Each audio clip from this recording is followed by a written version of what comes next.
鉄道博物館では展示しています。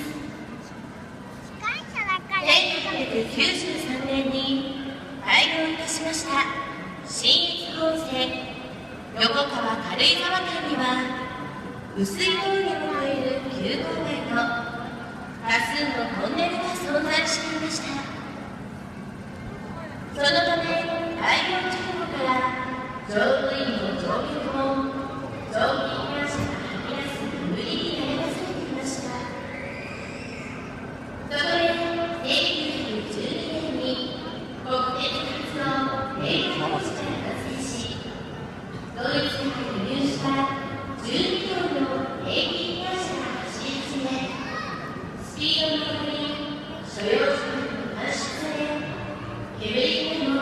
解放されたのです。その後、輸送力の増強のために国内工業技術の育成、発展という国の政策によって新たに国産で電気機関車を開発・製造することとなりました。1919年に鉄道博物館隣の大宮総合車両センターで製造開始されたのが ED40 形式電気機関車なのです。 ED40 形式には急勾配を越えるためのアフト式という特殊な工夫がありますので、ぜひ探して